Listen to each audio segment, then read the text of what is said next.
Assalamualaikum warahmatullahi wabarakatuh. Baik, sebelumnya saya ucapkan terima kasih kepada alumni lulusan SMK Farina ya. Saya sendiri Ketua Pelaksana Farid Muhammad Firdaus.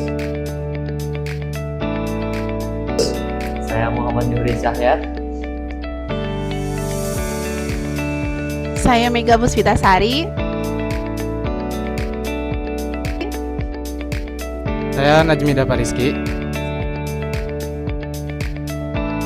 Saya Yusuf Zahara Agustiawan. Oke, ini untuk materi pertama bakal dibawain sama saya. Perkenalkan diri lagi ya, nama saya Najmida Pariski. Di sini mungkin ada yang udah pernah dengar yang namanya bisnis intelligence.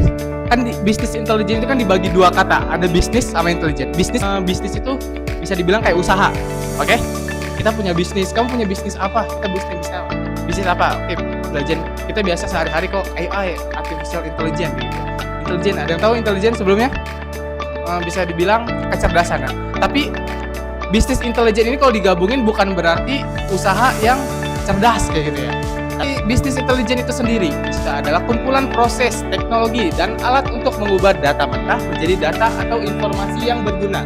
Nah, kita mulai dari data-data atau angka-angka yang sifatnya berantakan. Misalkan di sini kita punya data apapun berantakan, tapi di sini kita diolah jadi menjadi insight atau data yang dapat dipakai. Tujuannya apa sih kita harus mengenai tentang bisnis intelijen ini?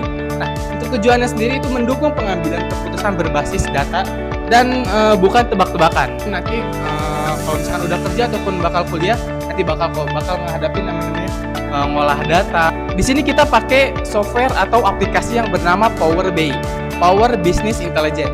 Nah, jadi aplikasi Microsoft ini kita bisa diinstal aja di Windows masing-masing. Tapi di sini kan biasanya kita tuh ngolah data biasa pakai Excel ya. Kita pakai Excel kan, dasar-dasarnya dari zaman SMK, SMP kita pakai Excel. Tapi di sini kita coba pakai aplikasi yang namanya Power BI. Yang aplikasi ini saya harapkan bisa buat salah satu referensi tambahan buat kalian semua kalau misalkan memang berminat di bidang analisa. Akan melihat alur kerjanya bisnis intelijen. Yang pertama itu kita punya data source. Yang kedua adalah collection and cleaning. Jadi kita akan mengumpulkan data dan membersihkan data. Yang ketiga ada modeling dan analisis. Setelah data itu didapat dan dibersihkan, kita juga bakal menganalisis data tersebut. Lalu yang terakhir adalah visualization dan reporting. Setelah data itu dianalisis, kita akan memvisualisasikan datanya dan melaporkannya ke pihak-pihak yang terkait yang membutuhkan data tersebut. Lalu selanjutnya di sini ada data source. Awal dari business intelligence, yaitu menentukan dari mana data berasal. Jadi sebelum dianalisis tuh data harus dikumpulkan dari satu atau beberapa sumber. Jadi sebelum kita ke cleaning, kita juga harus dapat dulu data source-nya. Yang kedua itu ada cleaning. Jadi data mentah yang dikumpulkan itu dirapihkan dulu ya. Kadang nggak semua data itu bisa langsung jadi kita harus mensortir lah ibaratnya data-data tersebut gitu. Nah, jadi ada data asli yang sering berantakan atau selnya kosong, jadi nggak lengkap gitu. Jadi kita harus cleaning data tersebut. Lalu ada modeling. Jadi yang udah dibersihkan tuh dihubungkan antar table. Kita ibaratnya menganalisis data yang sudah kita bersihkan. Setelah kita analisis, kita visualisasikan data yang ada. Ini tuh disajikan tuh dalam bentuk grafik ya, agar mudah dibaca oleh pihak-pihak yang membutuhkan data tersebut. Baik teman-teman, melanjutkan materinya. Tadi mulai dari apa itu Power BI, apa itu bisnis intelijen, dan alur data mulai dari pengambilan data, selanjutnya ke pembersihan data atau cleaning. Bisa dilihat dari cabang-cabang ini adalah fitur utama dari aplikasi Power BI, yang dimana kita akan secara terus-menerus bolak-balik dari Power Query Editor, dari Report View, dan Data View, dan Model View.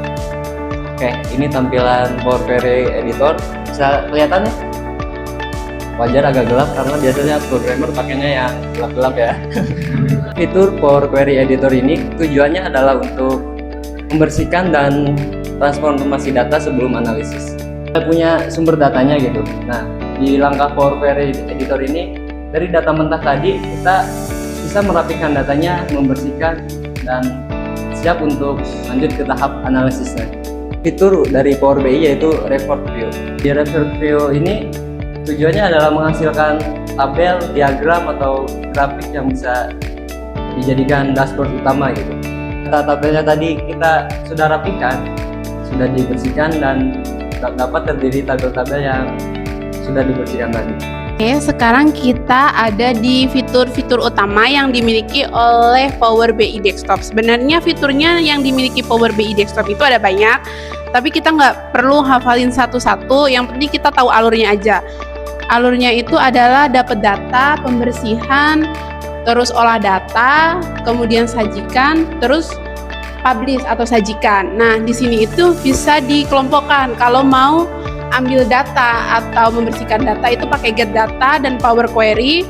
Kemudian kalau mau mengolah data itu pakai data modeling DAX. DAX ini kalau di Excel itu kayak rumus-rumus Excel, tahu kayak if, average kayak gitu. Nah, kalau di Power BI itu pakainya DAX. Kemudian kita bisa visualisasikan pakai visualisasi dan custom visual. Nah, kemudian kalau data-data itu ingin kita bagikan ke atasan kita atau ke siapa aja, itu pakai publish. Nah, di dalam Power BI juga ada namanya fitur interaktivitas dan kontrol, seperti filter dan slicer sama custom visual. Filter dan slicer di sini itu kalau kayak kita itu kan punya banyak data bang, terus kita cuma pengen satu kategori aja, itu kita bisa pakai fitur filter dan slicer. Kemudian kalau custom visual itu kalau kita ingin nggak pakai bawaan dari Power BI, kita bisa tambah jenis visualnya dari galeri Microsoft. Slide ini kita akan membahas kegunaan dari Power BI.